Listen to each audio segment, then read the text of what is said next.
Bonjour, chers auditeurs, et bienvenue à notre série balado Y voir clair. Un balado où on parle de déficience visuelle, on tente de répondre aux questions que plusieurs se posent et surtout d'éclairer certains aspects de cette réalité. Alors, je suis Nathalie Barrette. Je suis voyante et je représente ici les auditeurs qui, comme moi, ont envie de mieux comprendre. Et j'ai le plaisir d'être, comme toujours, en compagnie de ma partenaire et maintenant amie et spécialiste en réadaptation en déficience visuelle, Bianca Lucier d'Alpé. Salut ma belle Bianca, comment tu vas? Bonjour Nathalie, ça va bien? Oui? Oui, grosse semaine au travail. Ah, t'es sérieuse, hein?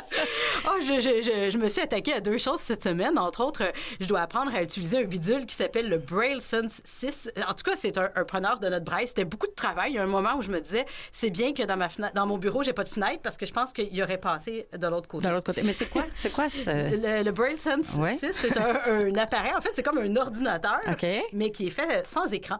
Okay. Donc, c'est seulement avec du braille et aussi de la synthèse vocale, mais de comprendre ça, c'est plein de commandes, clavier, puis naviguer dans un menu. Bref, ça a occupé une partie de ma semaine. Puis l'autre chose que j'ai dû travailler fort, sur laquelle j'ai dû travailler fort cette semaine, c'est le braille musical aussi, parce que je suis en train d'apprendre ce code-là en vue de l'enseigner au travail. Puis je peux vous dire que c'est du costaud. Ah oui, puis c'est pas le même code de braille que le braille pour la lecture, là. C'est pas la même chose? Dans le fond, Louis Braille a créé le code pour les lettres, là, qui est comme l'alphabet qu'on peut utiliser dans plusieurs langues, mais il a créé un peu plus tard, il a créé le braille musical, qui est en fait la notation musicale, comme quand on lit une partition, mais au lieu de la lire avec les yeux, là, on peut la lire avec ce code-là en braille. Fait que je suis en train de m'attaquer à ce mastodonte. Génial. Ouais. Alors, écoute, aujourd'hui, tu connais bien notre invité. Est-ce que tu peux nous le présenter? Oui, en fait, notre invité est Tommy Théberge. Tommy, c'est un homme engagé, gestionnaire, vraiment un homme de projet qui est présentement, corrige-moi si je me trompe, Tommy, directeur général de l'Association des groupes de ressources techniques du Québec. Exactement. Exactement. Qui est un réseau majeur là, dans le développement du logement communautaire partout au Québec. Il a aussi été auparavant conseiller municipal à la ville de Longueuil et a travaillé pendant plus de 15 ans à l'Institut Nazareth et Louis Braille. Et d'ailleurs, c'est comme ça qu'on s'est connus. Tommy a été SRDV à l'Institut et a été mon SRDV quand j'étais ado. Alors, je vais te reprendre. SRDV, spécialiste en réadaptation en déficience visuelle. Voilà. Alors, écoute, faut pas oublier de mentionner que Tommy, vous vivez aussi avec une déficience visuelle. Alors, bienvenue à Y voir clair. On se retrouve tout de suite.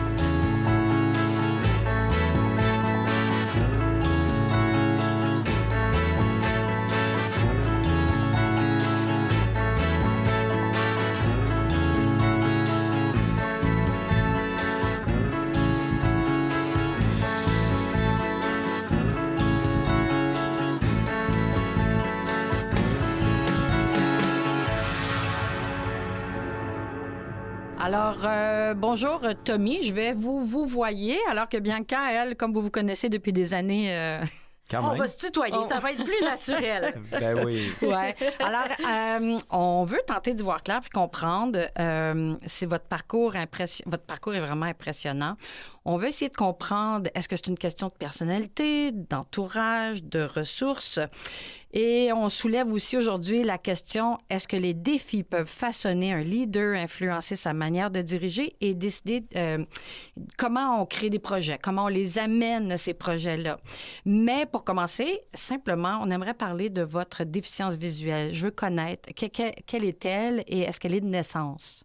Ben d'abord, merci de me recevoir. C'est un plaisir pour moi d'être avec vous aujourd'hui. Ben oui, déficience visuelle, écoute, moi je suis né avec des cataractes, donc bébé. Donc à ce moment-là, mon cristallin était, mes deux cristallins dans les deux yeux étaient opaques. Puis là, il faut se remettre là, dans le contexte. Moi, j'étais un modèle 75. Donc, ce qui fait qu'en 1975, des chirurgies de la cataracte sur des bébés, c'était quand même très rare que ça se faisait. Puis, ben moi, mes parents sont originaires des Appalaches, donc dans Bellechasse. Puis, ben à Québec, c'était pas question d'opérer sur le bébé. Puis, on s'est délocalisé à ce moment-là. Puis, on est allé vivre... mes parents sont allés vivre à Montréal, puis j'ai eu, plusieurs chirurgies à l'époque à l'hôpital Maisonneuve-Rosemont. ce qui m'a laissé une vision à l'œil gauche qui était pas, c'était pas un grand succès, l'œil gauche. Maintenant, aujourd'hui, je suis complètement aveugle de mon œil gauche, mais j'ai quand même vu, je te dirais jusqu'en 2017, j'ai vu dans mon œil gauche. Œil droit, j'ai quand même une acuité d'à peu près 660, donc j'arrive quand même à bien me débrouiller. Puis, bien évidemment, j'ai eu toutes sortes de problèmes parce que dans mon parcours de vie avec les yeux, parce que nécessairement, ça vient avec, hein, glaucome, décollement de rétine, tout le kit. Fait qu'on a eu quelques chirurgies, mais voilà. Donc moi, c'est une naissance. Puis, écoute, on va se rendre comme ça jusqu'au bout. Oui, Bianca me parlait d'ailleurs d'un moment de votre vie, parce que là, vous en parlez. Vous parlez d'expérience d'opération et tout ça. Vous avez eu une période de votre vie, Bianca, tu m'as raconté que... Oui, qu'il y a une opération qui avait été plus difficile. Puis je me souviens, Tommy, que pendant quelques mois, tu t'as presque pas vu, là, presque rien, dans le noir, pas mal complet, là. Ben, en fait, on se reporte, là, on est en novembre 2024, donc... j'ai fait une crise aiguë de glaucome vraiment majeure dans mon œil droit, donc dans mon meilleur œil. Puis, la chirurgienne, le docteur Giseli, ça fait des années qu'elle me suit, puis elle est excellente. Donc, docteur Lee disait, là, Tommy, on peut pas laisser ça comme ça parce que tu as une pression intraoculaire qui est vraiment élevée. Donc, elle dit, on va faire une chirurgie, là, pardonnez-moi le nom, j'ai complètement oublié c'était quoi.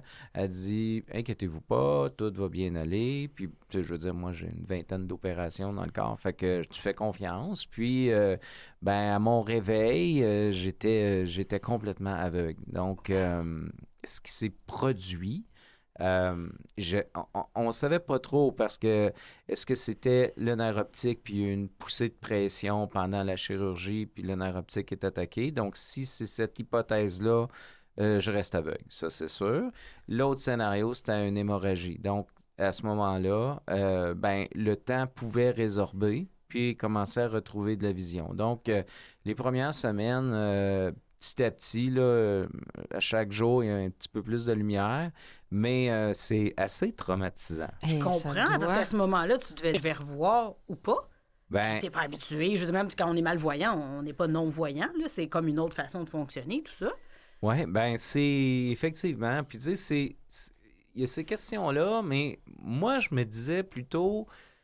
Qu'est-ce que je vais faire? Parce que moi, je suis un peu hyperactif. Je suis tout le temps dans plein de projets. Je suis tout le temps dans plein de choses. Puis là, je voyais toutes les choses que j'avais à faire devant moi. Puis là, je commençais déjà à penser, OK, comment je vais adapter mon environnement? Comment je vais m'ajuster? Fait que j'étais déjà... Je réfléchissais à comment j'allais y arriver, puis avec l'entourage, puis tout ça. Puis le pire dans tout ça, c'est que moi, à ce moment-là, je venais d'avoir un nouvel emploi. Mm-hmm. Donc, puis quand tu as un nouvel emploi, nécessairement, tu n'as pas les premières semaines, tu n'as pas ta couverture d'assurance. Ah, mon Dieu. Fait que là, je me dis, aïe, là, je suis un peu faite aussi. Si je ne retrouve pas la vision, économiquement, tout ce qui me reste, à peu près une quarantaine de semaines du gouvernement fédéral. Là, je me disais, aïe, il y a ça aussi là, qui était dans tout ça. Mais bon, tranquillement, au fil du temps, je me suis mis à retrouver de la vision. C'est sûr qu'il y a encore des impacts aujourd'hui. Là, je suis très ébloui, je suis beaucoup plus sensible à la lumière, une petite perte de champ visuel, un petit peu d'acuité, mais bon, je veux dire, je suis très, très content là, de pouvoir voir. Là. Parce qu'on le dit bien on le dit à quelques reprises, la déficience visuelle, en fait, malvoyance et cécité complète, c'est un monde entre les deux. En fait, chaque déficience visuelle est un monde en soi, moi, je trouve. Chaque personne, comme Tommy dit, bon, j'ai 6,60, tout ça, il y a des chiffres, tout ça, là, comme 6,60 par exemple, c'est que pour voir quelque chose à 60 mètres, à peu près comme quelqu'un qui le voit bien, il va devoir se placer à 6 mètres. Fait qu'il doit rapprocher 10 fois. Mais quelqu'un qui doit rapprocher 2 fois ou 20 fois, ou qui a un problème de champ, ou comme Tommy, tu parlais d'éblouissement, mais tout ça, ça fait des portraits, des situations de handicap, des difficultés différentes. Fait que... C'est ça, tu sais, fait que c'est bien. Toi, toujours, Nathalie, tu demandes aux gens, comment vous voyez quand on reçoit une nouvelle personne, puis c'est jamais pareil, tu sais. Effectivement, mais d'ailleurs, Tommy, là, on est à un bras, là. Dans le studio, on est à peu près à un bras. Alors, comment vous me percevez, là? Est-ce que vous voyez des formes, des mouvements, des couleurs, des perceptions? Là, vous dites oui, de la lumière. Moi, il n'y a pas, à cette distance-là, il n'y a pas de problème. Là, OK. Je vous vois, bon, tu sais, je pourrais pas dire la couleur de vos yeux, là, OK. mais ils sont foncés, en tout cas. Ouais. C'est pas si mal. Non, Les c'est expressions faciales, est-ce que tu Ouais. vois Les ça? expressions, à cette distance-là, ouais, je vais y OK. arriver. Ça va aller. Tu as fait une petite grimace, là, oui? Ouais, ça, c'est ce genre de truc-là. Moi, les difficultés, c'est sûr que les endroits non familiers, donc là, j'ai toujours... là, je suis plus craintif. Ça va me prendre plus de temps à m'adapter. Les changements par exemple, les ombres, les lumières, Ouais. tout ça. Puis, mon Dieu, moi, je travaille beaucoup avec la physionomie de la personne. Tu sais, je reconnais la physionomie. Fait que moi, c'est drôle, hein, parce que j'ai des collègues de travail là, au bureau, là, puis moi, je suis le premier à remarquer quand les filles changent de coiffure. Ben oui, c'est Je suis sûr. le premier à leur dire « Ah, t'as changé ta couleur de cheveux. » Puis là, ils me disent « Ben voyons donc, il n'y a personne qui remarque ça, mais toi, tu le remarques tout le temps. » Je dis « Oui, mais c'est parce que moi, c'est comme ça. Moi, je reconnais les gens beaucoup par la physionomie. » Combien de personnes j'ai pas reconnues parce qu'ils se sont fait une queue de cheval un matin au travail, là? Ben, exactement, parce qu'on est comme ça, on s'habitue, oui. c'est la physionomie des gens, puis c'est ça. Puis là, quand ils changent, ben là, t'es plus sûr, tu sais, mais tu développes des trucs aussi au fil du temps, là, fait que voilà. Tommy, si on revenait à votre enfance, avez-vous à un moment donné compris, enfant, que votre vision était différente de celle des autres? Ah, ben oui, ça, tu le comprends assez vite. En ce sens que, je veux dire, bon, moi, j'ai grandi dans le Suroît, j'ai grandi à Saint-Zotique. Puis, évidemment, ben, tu sais, moi, j'étais dans un milieu intégré, hein, donc j'allais à l'école régulière avec tout le monde. Fait que c'est sûr que tu le vois. T'sais, moi, j'aime beaucoup le sport. Je faisais beaucoup de sport. Fait que, tu sais, jusqu'à un certain moment, tu es capable de compenser parce que tout le monde est à peu près égal, mais à un moment donné, tu le réalises par le sport que là, il y a vraiment un écart entre, tu sais, moi, j'étais un excellent patineur, un bon joueur de hockey, mais à un moment donné, la rondelle va tout simplement trop vite ou je la perdais de vue. Fait que là, à un moment donné, je savais que c'était fini. Le baseball, ben, je ne me fais pas jouer à ça. Tu sais, il y a des... Fait que tu le réalises assez vite, jeune. Puis, ben évidemment, à l'école, ben moi, j'ai jamais vu au tableau de ma vie. Là. Oui, c'est ça, je me demandais le tableau, là, ouais.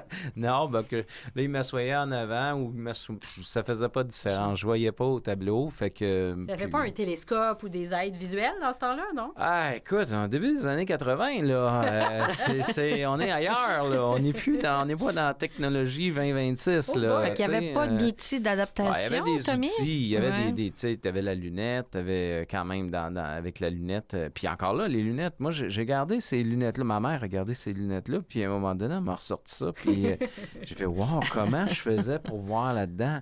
Puis c'était fascinant. Puis là, tu sais, je me souviens de ça, c'était épisodique, là, mais mes parents me disaient souvent, mets tes lunettes, mais je passais mon temps à les enlever parce que je comprends après, finalement, que je voyais pas tant que ça, finalement, avec ces lunettes-là. Fait que, parce que j'arrive sans lunettes quand même à voir aussi. Fait que c'est des moments un peu cocasses comme ça, mais tu vois, à l'école, moi, je suis quelqu'un qui retient énormément. Fait que, tu sais, je m'assoyais, j'écoutais. Puis moi, j'absorbe. Puis, tu sais, même encore aujourd'hui, là, tu sais, je peux faire deux, trois choses en même temps. C'est pas trop un problème. Fait que, tu sais, je vais voir la télévision, radio... Je vais travailler à l'ordinateur, suivre l'information visuellement, mais je vais avoir une rétroaction sonore parce que j'utilise beaucoup les outils de lecture sonore aussi pour aller plus rapidement dans mon travail. Fait que tu développes ça au fil du temps. C'est pas, t'es pas plus brillant, t'es pas plus fin que les autres. C'est juste que tu te mets en mode adaptation. L'être humain, là, c'est une formidable machine d'adaptation. Hein. Puis c'est ça. Il faut constamment la mettre à l'épreuve, cette machine-là. Je veux juste te le dire parce que toi aussi, Bianca, jeune, tu es allée dans une école régulière. Oui. Alors, Tommy, comment vos parents, parce que vous en avez parlé brièvement, comment vos parents ont abordé cette réalité-là avec vous? C'est-à-dire que là, vous avez dit que vous avez fait du sport, du hockey, donc vos parents ne se limitaient pas et vous faisiez faire ce que vous vouliez, là. Non, Ils vous ont pas surprotégé. Ça n'a pas été du tout le cas. non. Moi, mes parents... Puis, tu sais, des fois, je me questionnais, est-ce qu'à cette époque-là, il réalisait vraiment Ouais. c'était quoi ma capacité visuelle? Est-ce qu'il le comprenait? Bon, tu sais, je pense qu'ils sont jamais enfargés là-dedans. Ils se disaient, bah, il va le faire, il va se faire mal, il va se relever, puis il va repartir. Tu sais, ils ont toujours été... Tu veux faire quelque chose, tu veux aller à quelque part, ben prends ton bicycle puis pédale, tu sais. Fait que, tu sais, c'était comme ça. Pas d'inquiétude, est-ce que tu traverses des rues en vélo? Non, OK. eux autres, c'était pas... non, tu sais, c'était quand même... À l'époque, il faut se remettre aussi, là. On est dans les années 80, Pas de là. ceinture dans les autos. Il n'y a pas grand monde. Pas de il y a casque à vélo, Puis pas- bien moins de circulation. Hey, aujourd'hui, Ouais. c'est complètement fou, là. Tu sais, je pense pas qu'aujourd'hui, j'aurais eu toute cette marge de manœuvre-là. Mhm. J'ai l'impression que les parents aujourd'hui, ça c'est peut-être une idée que je me fais, mais les parents sont peut-être plus surprotecteurs maintenant que dans les années 80, parce qu'effectivement, dans les années 80, moi je suis une modèle Ouais. 66, là. Ouais. Fait que j'allais jouer moi aussi dans la rue, Ben, puis c'est ça. il n'y avait pas de préoccupation, de très grandes inquiétudes de la part de nos parents à Ah non, l'époque. non, on était ailleurs, hein. C'est Ouais. ça, on était là-dedans, puis non, puis ils ont toujours laissé aller, puis tu sais, au fil du temps, ben, aussi, ben, quand arrive 16 ans, 17 ans, ben là, tes chums commencent à avoir le permis de conduire. Toi, tu l'as pas. Fait que là, Mais t'es en région, t'es là. en plus, là. région. Fait que, tu sais, à un moment donné, le bicycle à pédale, là, il y a ses, il y a ses limites, là, aussi, là. Fait que là, tu fais, OK, là, un instant, là, si moi, je veux me propulser, je veux poursuivre, ben j'ai pas le choix. Il va falloir que j'aille en milieu urbain. Mhm. Fait que Ouais. je pense que quand tu es une personne handicapée visuelle, il vient ce stade-là aussi, à un moment donné, où tu fais ce choix-là, puis tu te mobilises ailleurs, tu t'en vas, tu déménages, tu t'en vas dans une ville. Moi, je suis allé à Sherbrooke étudier. J'ai fait le bac là-bas après la maîtrise à l'Université Laval, puis je suis revenu après sur Montréal. Mais tu vois, pour le transport, tout simplement. Québec, j'ai pas aimé Québec. Ah, ok. Je suis désolé. Québec, j'adore. C'est une belle ville. J'aime ça. Mais côté transport en commun, on était en 1997-18 à cette époque-là. Non, tu sais, pour moi, ça répondait pas à mon besoin de déplacement. Tu sais. Fait que là, ben, j'ai dit, OK, pas de grande option. Là, ça va être Montréal. Fait que, c'est Comment ça. tu voyais le futur pour trouver un travail? Est-ce que tu avais l'impression que ça serait difficile? Est-ce que tu trouvais, bon, tel domaine, il va être plus accessible? Comment ça a été la réflexion en lien avec le milieu du travail? Ah, que moi, je me suis pas posé de questions. C'est vraiment... Puis tout le long, je dirais, dans mon parcours de vie, je fais ce que j'aime.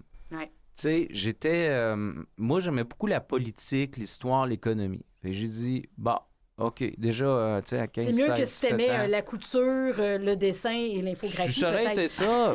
Ça aurait été ça. Tu sais, moi, j'adorais ça. Fait que j'ai dit, OK, m'en va, je fais mes admissions. Ah ouais, Université de Sherbrooke, on va faire le bac en histoire. Puis j'ai dit, je verrai bien ce qui va arriver. Puis j'étais bien conscient qu'enseigner, tu pouvais pas enseigner au primaire ou au secondaire, parce que ça te prenait le brevet. Mais je me disais, non, ça va, Fais ce c'est que des j'aime, il y a expériences. quelque chose qui va arriver, ça va se régler par soi-même. Il y a quelque chose de bon qui t'attend si tu es toujours en mouvement.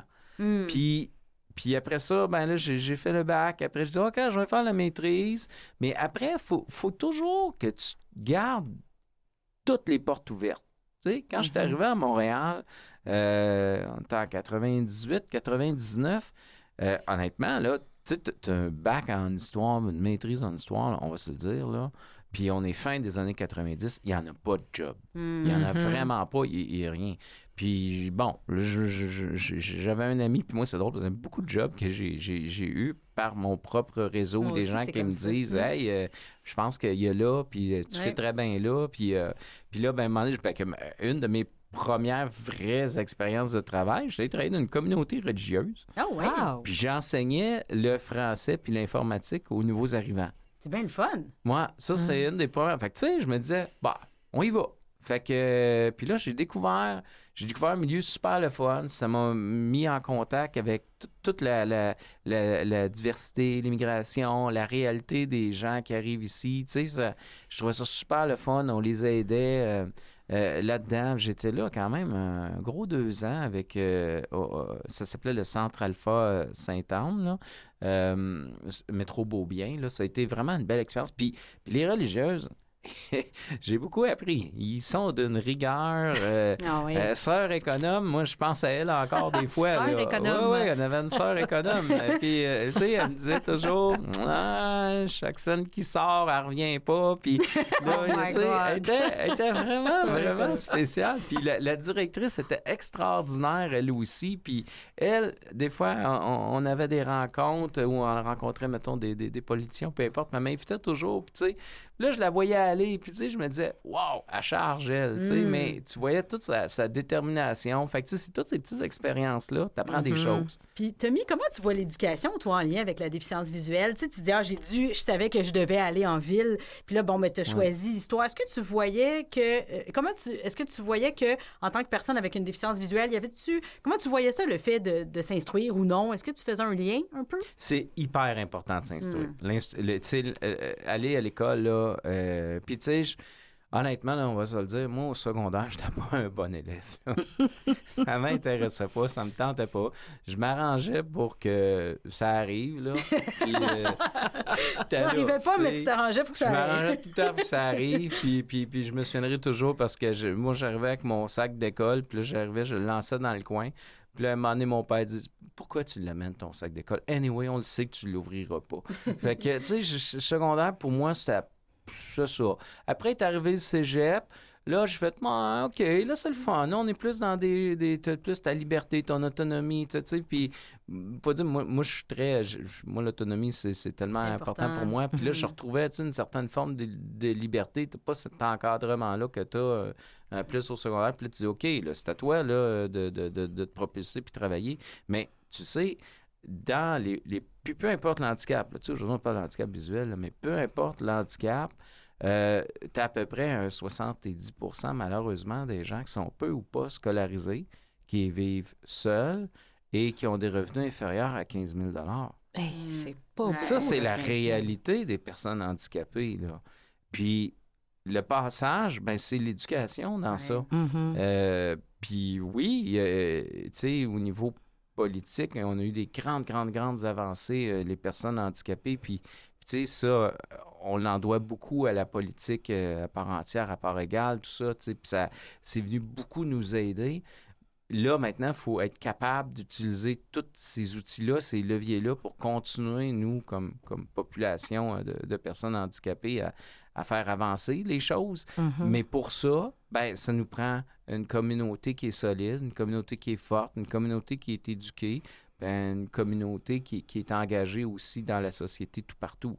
Fait que ça, c'est hyper important. Je veux juste... en fait, quand on a parlé de votre parcours en début d'épisode, on voit aussi beaucoup de projets parce que vous avez une belle carrière professionnelle et vous embarquez, vous avez beaucoup de projets aussi. Ouais. Dont, parce que je veux qu'on en parle brièvement parce qu'on aimerait ça vous réinviter éventuellement pour en reparler, mais on a Bright Tab. Tu sais, Oui. vous avez beaucoup de projets. Bright Tab, Musique au Max, Ouais. votre implication sociale, la politique municipale dont vous venez de parler. Mais d'où vous est venue justement cette envie-là constante de créer puis de bâtir tous ces projets-là? Parce qu'on parle d'éducation, certes, mais encore, vous poussez la machine encore plus loin, Tommy. Là. C'est sûr que moi, je reste un entrepreneur dans l'âme. Ouais. Moi, j'aime créer, j'aime innover, j'aime foncer, puis je me mettrai pas des limites. Tu sais, on fait quelque chose, on l'essaye. Tu sais, Musique au Max, c'est drôle comment c'est arrivé. Je me cherchais un loisir pour me relaxer. Puis là, bon, j'ai commencé à suivre des cours de guitare parce que moi, quand j'étais au secondaire, j'étais pas capable de voir les satanées partitions. Fait que là, la solution, ils ont essayé d'agrandir les feuilles, ça marchait pas plus. Fait que là, ils ont dit, OK, on va le sortir de la classe, puis il y aura une période libre. Fait que ça, c'est comme ça que ça s'est passé, mon immersion dans la musique. Mais là, je me suis dit, un jour, on va me rattraper, puis je vais en jouer de la musique. Fait que là, j'ai commencé à jouer de la guitare dans une école de musique. L'école ferme. Mais là, j'ai connu Jean-Pierre, qui était qui était mon professeur de guitare, qui aujourd'hui, je veux dire, c'est un ami incroyable, Jean-Pierre. Puis là, j'ai dit, on va faire une école, mais plus que ça. On va faire une école avec un studio d'enregistrement, avec un service de lutherie, mais ça va être une école aussi qui va être inclusive. Parce qu'on va accueillir les gens aussi qui ont des différences, qui ont des défis, puis par mon bagage, si je peux, j'aiderai un petit peu les professeurs qui sont là juste pour c'est quoi les bons gestes à adopter, tout ça. Puis de fil en aiguille, ce que j'ai réalisé après, parce que là, il y avait des gens qui venaient pour apprendre la guitare, ce que j'ai réalisé, c'est qu'il n'existait pas de code de transcription des partitions en braille pour guitare. Et de là, existait pas. braille tab, hein, c'est ça? Ben là, je me suis dit un instant, là, pas de code. Un instant. Ouais, m'en créer un code. Fait que là, j'ai réfléchi à ça, j'ai tourné ça dans ma tête, je me suis entouré, parce que c'est important d'être toujours entouré. Tout le temps, tout le temps, tout le temps. Là, je me suis entouré de quelques personnes, on a réfléchi ensemble, puis là, on a fait un code. Mais ce que je voulais, moi, c'était un code que en 5-10 minutes, qu'une personne voyante, un enseignant, un accompagnateur, puis la personne handicapée visuelle qui va utiliser les partitions avec le système des tablatures traditionnelles, bien que ces gens-là, ils se rencontrent, puis qu'en 5-10 minutes, on explique le code, puis qu'ils soient capables de, après ça, transcrire les partitions ensemble. Puis on a trouvé la manière de le faire. Ça, c'est extraordinaire. On a fait un lancement en 2017. On a eu, puis là, aujourd'hui, tout ça est gratuit. Il y a une bibliothèque de partitions musicales. Les gens peuvent les télécharger en devenant membre BrailleTab. J'ai des gens d'aussi loin que du Japon, de l'Afrique du Sud, de l'Europe qui téléchargent ces partitions-là. Et on a tout un créneau de formation aussi avec EasyGit qui permet aux gens de suivre des formations, mais à un rythme où là, on prend le temps de décortiquer les mouvements, expliquer les choses. Donc, que tu aies une déficience visuelle ou pas, c'est intéressant parce que l'apprenant, on y va avec un rythme un petit peu plus... On prend le temps d'expliquer les choses. Okay. Puis là, il y a une autre affaire qui est arrivée. C'est que là, moi, un paquet de maman puis de papa qui me venaient de voir. Ouais, mais tu sais, moi, mon enfant, là, il veut jouer du piano puis il veut jouer au clair de la lune. Il veut pas jouer à la 5e mélodie de Beethoven. Là. Fait que lui, là, il va être initié au piano. Puis là, Bianca en parlait en entrée d'émission. Elle disait, je suis en train d'apprendre le code de transcription musicale. Je veux dire, ça, là, c'est monstrueux. Là. C'est une affaire indigeste. Là. Tu peux pas donner ça dans les mains de quelqu'un qui est débutant. T'sais, dans le fond, je me suis dit, OK, comment maintenant, on repart de la même idée, avec un système de tablature, comment on pourrait créer des partitions en braille dédié aux pianistes débutants. Puis de là, on travaille là-dessus. On a un comité, on a une dizaine de personnes, même 2 Françaises qui travaillent là-dessus. Puis on va accoucher d'un beau bébé très bientôt. Génial. On va venir en parler de ça. Oui, on va en reparler. Alors, Bianca, Tommy, on fait une courte pause et on continue la conversation tout de suite après.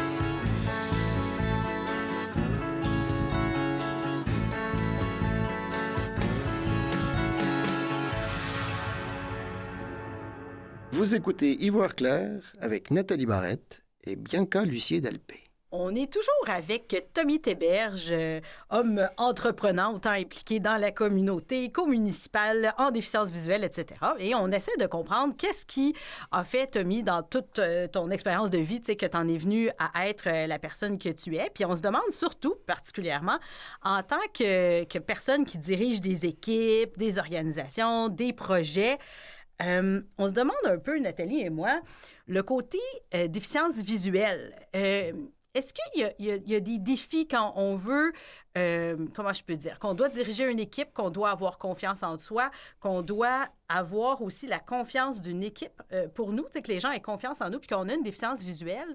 Comment on aborde la déficience visuelle? Comment on dit ça à une équipe? Est-ce qu'il y a des défis en lien avec ça? C'est une bonne question. En fait, moi, je dirais, j'ai eu le bonheur de gérer énormément d'équipes, énormément de petites, de grandes équipes, énormément aussi de projets, énormément d'argent aussi. Mais ce qui revient tout le temps, tu sais, puis partout où j'arrive dans des organisations, moi, je pense que déjà, d'entrée de jeu, on nomme les choses. Tu sais, moi, déjà, je me souviens, quand j'arrive dans un endroit, dans une organisation, je le mentionne. Je dis, écoutez, moi, j'ai un problème de vision, mais voici, c'est à peu près ça les impacts, puis vous allez voir c'est à moi de m'adapter à l'environnement. Vous ne verrez pas nécessairement tous ces impacts-là, mais il pourrait arriver que je demande telle chose juste pour m'aider, me soutenir. Les gens, quand tu leur présentes ça, puis tu leur expliques ça comme ça, il n'y a pas personne de mal intentionné, puis les gens, ils vont t'aider. Après, tout ça, là, ça s'oublie. Ça s'oublie bien vite. Oui. Parce que si tu es une personne qui est engagée, qui est authentique, qui est travaillante, et que tu donnes l'exemple, tes gens vont travailler avec toi. Ils vont se mobiliser avec toi. Puis moi, ce que je recherche beaucoup dans les organisations, puis du recrutement, je l'ai fait énormément, puis je dis toujours, moi, la première qualité que je cherche chez un candidat, c'est son authenticité. Mm-hmm. Moi, une personne qui n'est pas authentique, je regrette, j'aime pas. Je trouve qu'on perd du temps à travailler dans ce temps-là. Fait que je vise toujours d'avoir des gens qui sont le plus authentiques possible, des gens engagés, puis des gens compétents.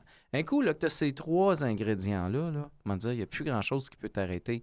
Parce que ces personnes-là, l'authenticité, ils vont être capables de dire hey, écoute, il y a telle chose, moi je vois ça comme ça. Puis là, on rouvre la discussion, puis on discute. Puis on échange. Puis à un moment donné, oui, il faut décider, il faut prendre une orientation, mais un coup que tu as eu cette discussion-là, puis que ces personnes-là ont été capables de te nommer puis de dire les choses, bien, on comprend aussi pourquoi tout le monde, on avance ensemble. L'engagement, on a un objectif, on se donne un but commun, on va, puis des petits, des grands, des moyens, c'est pas grave. On a un objectif qui est clair, on a une vision qui est claire, bien, les gens, une fois qu'ils comprennent où on s'en va, ben ils vont y aller, évidemment, si ça rejoint leurs valeurs, puis ils vont adhérer, puis ils vont travailler aussi ensemble. Puis évidemment, ben ton leadership doit transpirer ça aussi, tu sais. Puis évidemment, la compétence d'être rigoureux, travaillant, débrouillard, autonome, tu sais, toutes ces qualités-là, il faut que ça ressorte aussi. Fait que c'est ça qui te permet de mobiliser. Puis je te dirais, moi, il y a des gens qui disent « Ah, Tommy, on le remarque 5 minutes, puis après, on l'oublie. » Fait que il y en a beaucoup qui m'ont dit ça. Puis, tu sais, après, j'ai fait de la politique, j'ai travaillé dans des grandes organisations où j'avais des équipes ou tout ça. Puis, ce commentaire-là, il revenait souvent, c'est « Ah, ben après 5 minutes, on a complètement oublié. Ouais. Tu sais, je me demande, Tommy, parce que dans un autre épisode de la même série, on a reçu Mme Martine Bédard. Puis, Mme Bédard, elle était gestionnaire, voyante, puis elle a perdu la vue d'un coup. Okay. Puis une chose qu'elle trouvait difficile, ayant perdu sa vision, c'est qu'elle n'arrivait plus auprès de ses employés ou de ses partenaires de cerner le regard. Quand elle devait amener une idée, quand elle devait les convaincre ou faire valoir une idée ou juste comme savoir ce que les gens pensaient réellement sans nécessairement exprimer, bien, elle avait perdu toute la communication, peut-être pas toute, mais une grande partie de la communication non-verbale. Le non-verbal. Oui. Comment toi, tu trouves, tu sais, que ce soit en politique où il faut sourire aux gens, aller au souper spaghetti, les reconnaître, comment ça se passe, ça? Il me semble, j'imagine que ça doit être un défi. Je me mets dans cette situation, je me dis, oh, il y a tellement de monde à reconnaître, puis à sourire, puis à savoir ce qu'ils pensent. Ben, moi, je pense là-dedans, il faut être humble, il faut être modeste, puis il faut être prête aussi peut-être un peu des fois à caricaturer ou à utiliser l'humour. Ouais. Tu sais, des fois, il faut que tu désamorces les affaires. Tu sais, tu fais... Il peut arriver des petites gaffes. Il arrive des fois. petites gaffes, il arrive des choses. Puis là, tu l'expliques. Là, tu dis, vous savez bien, là, moi, je vous ai pas vu. Qu'est-ce que vous voulez?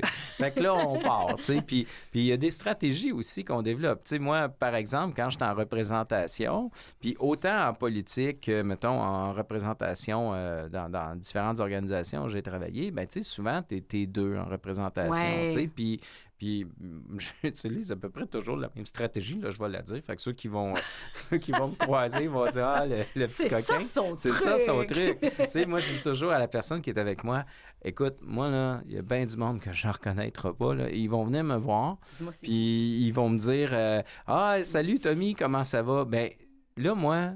Je la reconnais pas, la personne. OK? Parce qu'elle a changé de physionomie. Bianca le dit, elle s'est mis une couette. Je la reconnais pas sur le coup. Des fois, je reconnais la voix. OK, ça, c'est pas pire, tu sais.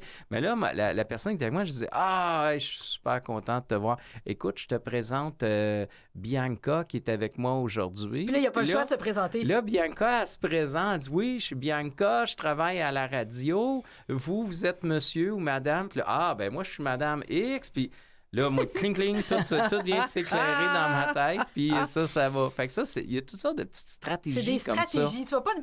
J'imagine, en premier lieu, tu essaies tes stratégies, puis si ça réussit pas, c'est là que tu vas dire... Ben là, ça m'est arrivé récemment. La personne était devant moi, puis là, je la regarde, je dis, pauvre vous.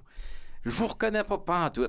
J'ai dit, il va falloir vous m'aider un peu. Fait que, elle dit, ben oui, Tommy, elle dit, on s'est vu, il y a 3 mois. OK, ça se peut, là, mais je vous replace pas plus. Là, c'est nommé, je fais, oui, OK, là, je me situe. Mais tu sais, c'est ça, faut juste, faut s'adapter. On s'adapte, on s'ajuste. Faut pas avoir peur, des fois, d'avoir des drôles de situations, puis... faut l'accepter, je veux dire, puis les gens, ils savent aussi, ils te connaissent, ils savent, ils viennent vers toi, les gens, puis souvent, je dis aux gens, ben si vous venez vers moi, dites qui vous êtes, ou tu sais, puis dites, salut Tommy, c'est Bianca. OK, parfait. Tu sais, puis là, les gens, ils sont habitués, puis là, ben tu vois, là, dans le nouveau réseau où je suis actuellement, là, ça fait déjà... presque 1 an et demi, là, bientôt que je suis avec eux, ben là, oui, les gens maintenant, ils savent, ils viennent me voir, puis là, ben, ils vont dire bonjour, c'est Francis, comment ça va, Tommy, tu sais. Fait que mais c'est ça, mais ça, c'est parce que je suis allé vers eux aussi, puis j'ai eu cette posture d'ouverture-là tout le temps. Puis ben oui, des fois, le non-verbal, tu le vois pas, mais il y a d'autres mondes à la table, par exemple. Puis tu as des collègues qui sont avec toi. Puis là, tu peux dire, OK, comment tu fais un débrief après ces rencontres-là? OK, comment tu as perçu ça? Là, comment tu as perçu son non-verbal? Ou des fois, je le dis à mes collègues, je dis, surveillez donc son nom, tu sais. Fait que là, après, on refait un débrief, puis là, ils me donnent de l'information, tu sais. C'est sûr que la réaction est moins spontanée, mais au moins, mais on le sent. Elle est compensée. Elle est compensée, c'est ça, exactement. Tommy, quand vous regardez votre parcours, tout ce que vous avez accompli, projet, travail et tout ça, selon vous, qu'est-ce qui a été le plus déterminant? Est-ce que c'est votre personnalité? Est-ce que c'est votre rencontre, toutes les rencontres que vous avez faites? Est-ce que c'est votre entourage? Ou encore les défis que vous avez dû surmonter? Si on fait un petit... c'est un mélange de tout ça. C'est un mélange d'un peu tout ça. Moi, je dirais, là, pas plus fin, pas plus beau que les autres, mais tabarnouche que je suis travaillant. Ouais. Ça, je suis un travaillant infatigable. Puis quand je plonge dans quelque chose, je vais mener le projet. Puis si ce projet-là, je ne l'ai pas, je rencontre pas mon objectif, je vais m'arranger à un moment donné pour l'atteindre. Tu sais, moi, je voulais être élu. Parce que je voulais vivre l'expérience. Ça fait quoi un élu? Tu sais, j'avais une conception de l'élu avant de l'être, mais là, je me disais, je vais être élu. Je fais la première campagne électorale, je la perds. J'aurais pu m'en aller dans mon coin et dire, la politique, c'est fini. On se retrousse les manches et on repart. Heads up. Ouais. Puis là, j'ai sauté la campagne suivante là, parce que là, je travaillais beaucoup. Puis j'ai dit, là, je vais attendre. Puis là, ben, finalement, 8 ans après, ben, j'ai refait le saut avec Mme Parent. Puis à ce moment-là, ben, j'ai été élu. Mais tu sais, je pense qu'il faut se donner des petits, des moyens, des grands objectifs, puis avoir une vision claire, puis il faut travailler. Ça, écoutez, c'est clair, là. Je veux dire, faut aimer travailler, puis il faut aussi aimer les gens. Ça, c'est tellement important, là.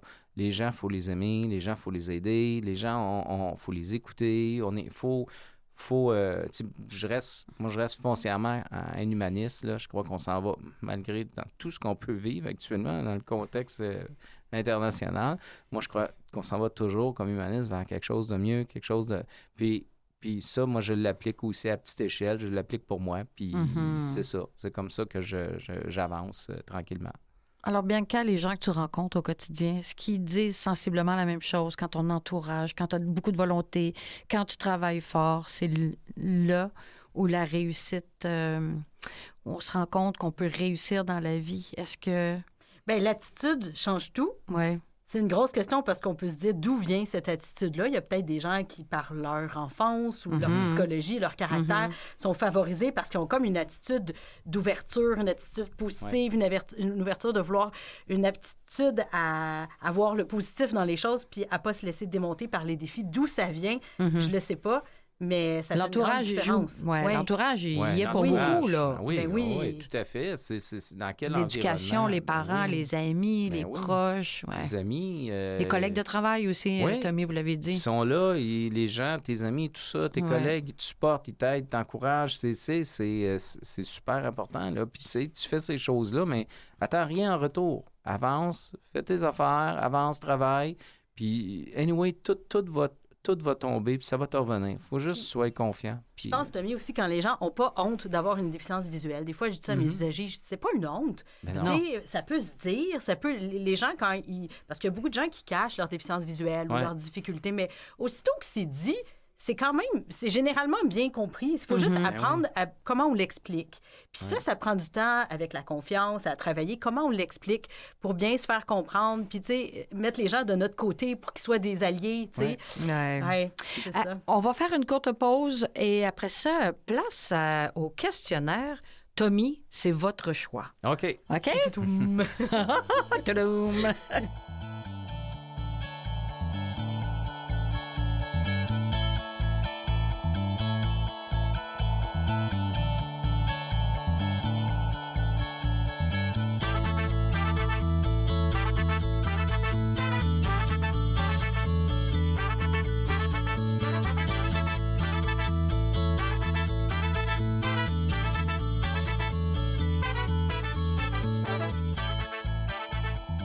Alors, Tommy, on va y aller avec un segment « C'est votre choix ». Nathalie et moi, on va te poser des questions qui ont chacune 3 choix de réponse, des fois 4. Mais là, le défi, c'est qu'il faut choisir. On peut en jaser, mais il faut en choisir un. Alors, première question. Quand on regarde les avancées au niveau technologique, parfois, on est presque dans la science-fiction. Là. Tu sais, toutes les nouvelles choses qui se font, on a juste à penser à l'intelligence artificielle, par exemple. Selon toi, en fait, pour les personnes qui ont une déficience visuelle, qu'est-ce qui va être le plus révolutionnaire dans les prochaines années? Donc là, on a choix numéro 1. Les lunettes intelligentes qui vont décrire ce qui se trouve devant nous, les visages, les objets, les panneaux, les obstacles, etc., qui décrivent l'environnement. On pourrait penser aux lunettes méta, par exemple. Ça, c'est A. B, les implants visuels qui vont permettre de contourner, dans le fond, le fait que, bon, l'œil ne peut pas bien voir en allant stimuler directement le cerveau. C, les agents conversationnels d'intelligence artificielle, ChatGPT, Copilot, Claude, qui vont pouvoir, par exemple, répondre à des questions sans avoir à aller faire des recherches sur Internet, qui vont pouvoir lire un menu, identifier des objets, etc. Ou finalement, numéro D, on laisse la réponse vide à ton imagination, n'importe quel autre outil technologique que tu entrevois comme étant prometteur.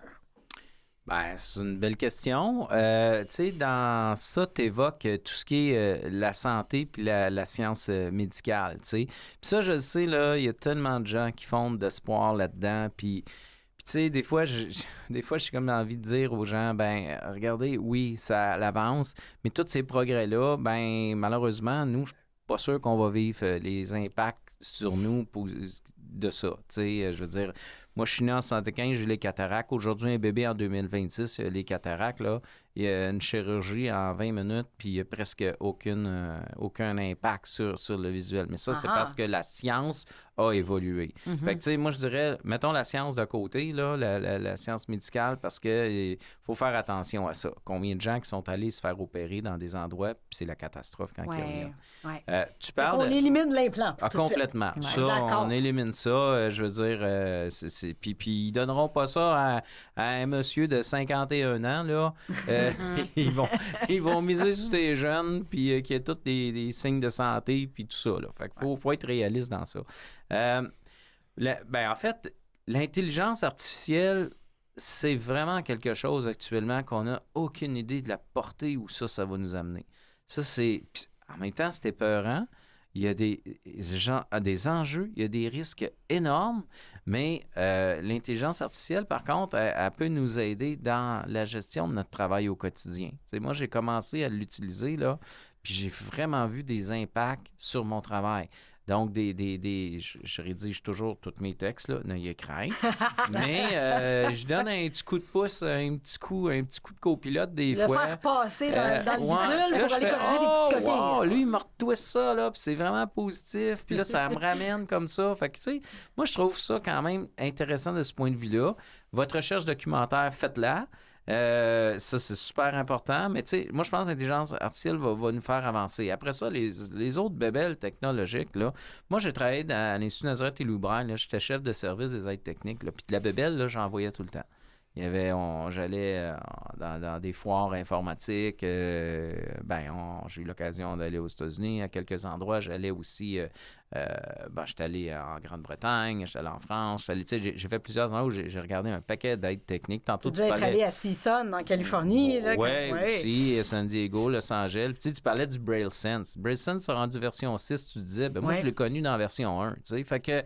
Tu sais, c'est un flow continu, ça l'avance, la technologie est là, ça va nous apporter, mais moi, je pense qu'il faut utiliser aussi les outils qui sont à notre portée, qui sont génériques, que les personnes, monsieur, madame, tout le monde, a accès aussi dans son quotidien. Okay. Mais nous, comment personnes handicapées visuelles, on peut les utiliser au maximum pour augmenter notre potentiel, faisons-le aussi. Si c'est bon pour eux, c'est bon pour nous. Donc, utiliser les technologies grand public à notre avantage pour combler nos tirer situations. le meilleur de ça pour nous. C'est fou qu'encore aujourd'hui, les gens, quand j'entends ce que Tommy dit, qu'on se pose encore la question, l'intelligence artificielle, est-ce que c'est nuisible ou c'est aidant?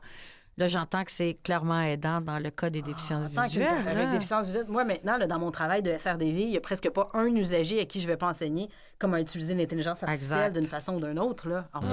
De façon intelligente. On essaie. Oui, exactement. Alors, deuxième question, Tommy, si vous deviez nommer, en fait, le principal frein qui est encore, pour les personnes qui ont une déficience visuelle, qui est encore présent dans notre société. Alors, est-ce que ce serait A, la technologie, justement, qui n'est pas toujours conçue pour être accessible à tous? B, est-ce que les villes, les lieux publics mal adaptés où vous avez encore de la difficulté pour plusieurs personnes à vous déplacer, ça reste encore compliqué, là. L'accessibilité, ça reste compliqué. Ou les perceptions et les préjugés. L'idée que les personnes se font que, justement, qu'une autre personne qui a une déficience visuelle serait limitée dans tout ce qu'elle peut accomplir. C'est quoi le principal frein?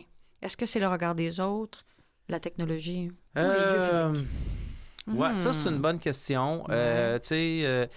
Oui, il y a des barrières architecturales, oui, il y a des barrières en accessibilité universelle, mais on en a déjà fait tomber plusieurs. Puis si on continue de mener ce combat-là comme communauté, les villes ont grandement évolué maintenant, il faut mettre en place un plan d'action. Les villes qui ont 15 000 de population et plus en lien avec les personnes handicapées. Le Code du bâtiment, il y a quand même... il y a tout un volet sur l'accessibilité universelle. Ils vont avoir une mise à jour bientôt aussi. Fait que, tu sais, ça, c'est en évolution.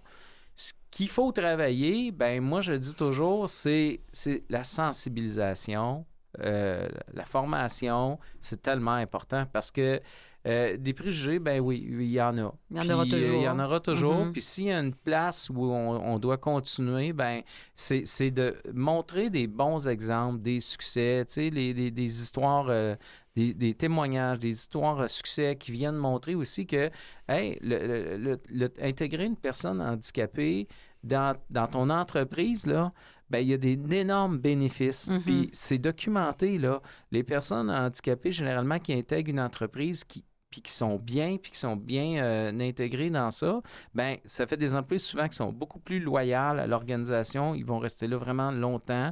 L'engagement va être là. On en parlait tantôt. Puis toute la détermination, le travail, tout ça. Donc ça, c'est... Mais ça...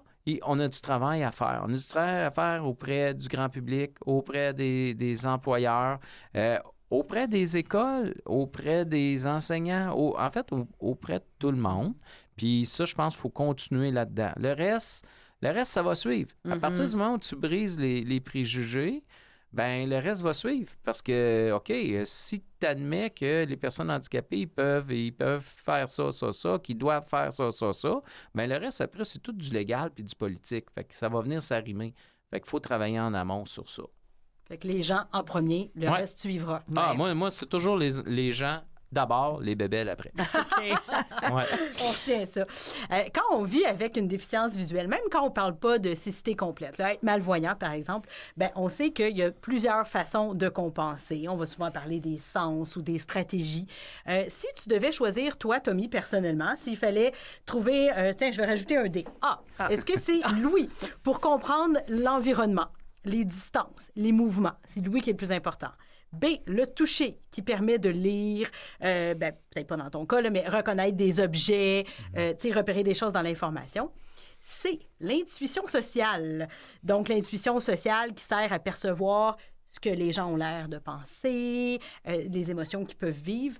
Ou moi, D, je dirais la compensation cognitive, là, de réfléchir à « je suis à tel endroit, je pourrais croiser telle personne », de faire des hypothèses dans sa tête là, pour ne pas se retrouver pris au dépourvu. Qu'est-ce qui serait le plus important? Oh, wow! Ça, c'en est une salée, celle-là. L'anticipation... Ta dernière, ça réfère à l'anticipation. Puis, à un moment donné, tu peux pas suranticiper parce que là, tu te crées de l'angoisse puis tu te mets des limites. Ça je l'écarterais, celle-là. Parce que, intéressant, oui. À un moment donné, il faut que tu avances. Puis, si tu es toujours dans cette anticipation-là, ben au final, ça peut te paralyser plus que te faire avancer. Fait que se préparer à l'avance, pas toujours. C'est important, une préparation. Okay. C'est le fun de savoir où je m'en vais puis qu'est-ce que je vais faire. De regarder le trajet sur Google Maps, par exemple. Ça va. Mais tu sais, d'anticiper, il y a telle personne, il va réagir de telle façon quand ils vont me voir. Non. Soyez pas là-dedans. Là. Préparez-vous, préparez votre rencontre, préparez votre trajet. Ça, n'importe qui doit faire ça. Là, tu parlais, il y avait l'ouïe, le toucher, l'intuition sociale, qui est comme la capacité à... de façon un peu mystique, on ne sait pas trop comment, arriver à percevoir ce que les gens pensent, même quand on ne voit pas les expressions faciales. Ça, c'est tellement important. C'est tellement important. C'est d'avoir cette sensibilité-là, puis cette capacité-là à ressentir les gens, à ressentir les choses, ressentir l'environnement. Là. Ça, pour moi, là, c'est tellement important. Là. C'est... Parce qu'à partir de là, je suis capable de m'ajuster, je suis capable de m'adapter. Ça, pour moi, c'est super, super important. Là. Puis je dirais que j'ai utilisé ça beaucoup dans ma vie. Là, ouais. L'intuition sociale est notre grand gagnant. Grand gagnant. Ouais, je pense que oui. Ouais. Tommy, autre question. Dans votre parcours de gestionnaire et de dirigeant, là, selon vous, le meilleur leader, il doit inspirer les gens, donner envie de se dépasser et de croire à un projet. B, structurer, organiser, bâtir des plans solides pour les faire avancer, ces projets-là. Ou C, mobiliser je vois déjà un peu la réponse, là. Mobiliser les équipes, créer une énergie collective où tout le monde trouve sa place. Alors, A, B ou C? Ben oui, c'est sûr qu'il faut mobiliser les gens. On voyait venir la réponse. Ben oui, maintenant c'est qu'on sûr. vous connaît. Ceux là, qui ont tendance... Tu sais, ta deuxième exemple, là, structurer, organiser, planifier. Oui, c'est important. Là. Mais quand tu fais de la gestion, tu sais, oui, c'est important ça, mais il faut que tu fasses vraiment attention parce que c'est super dangereux. Tu sais, il y a un principe... puis en gestion, puis moi, puis c'était inspiré d'un célèbre général du 19e siècle allemand. Ça ne gérait pas en douceur.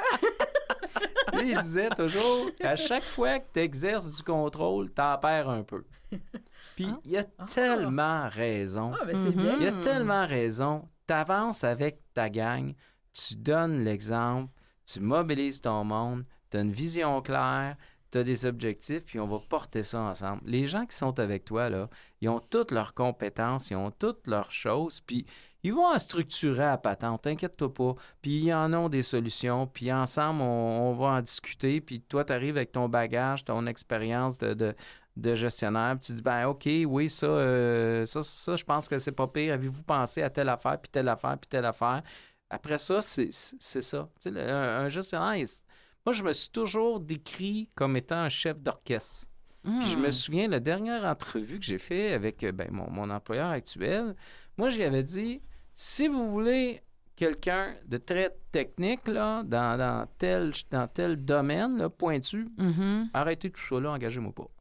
J'ai dit, si vous voulez un homme orchestre, par contre, quelqu'un qui est capable de travailler en ressources humaines, qui est capable de travailler en finance, qui est capable de travailler en immobilier collectif, qui est capable de faire de la représentation, qui a un sens politique, j'ai dit ça, là, c'est toutes ces qualités-là vont être mis à contribution dans le rôle que je vais jouer bien humblement avec vous autres. Fait que, mais si vous attendez à avoir un expert, mettons, je ne sais pas moi, en RH pour gérer votre organisation, ben, vous n'avez pas le bon gars. C'était génial, ça. Mais je me doutais de la réponse. Après avoir entendu... mais ce qui était intéressant, c'est avoir pas juste le ABC, parce qu'on savait que c'était C, mais c'est d'avoir tout ce qui vient avec comme réponse. Ouais. Merci beaucoup, Tommy Théberge, d'être venu aujourd'hui, d'avoir pris le temps dans ton horaire pour venir nous parler de ton parcours, de ta déficience visuelle, mais aussi de nous inspirer avec tout ce qu'on peut aller chercher là, en devenant, autant au côté entrepreneurial que aussi politique, municipale, etc. Puis, on se rend compte que c'est pas les limites qui nous définissent, mais ce qu'on choisit d'en faire. Merci, Bianca, pour, en fait, ton regard et tes explications qui nous aident toujours à mieux comprendre. Merci à notre beau et gentil Mathieu Tessier qui me fait des grimaces en ce moment.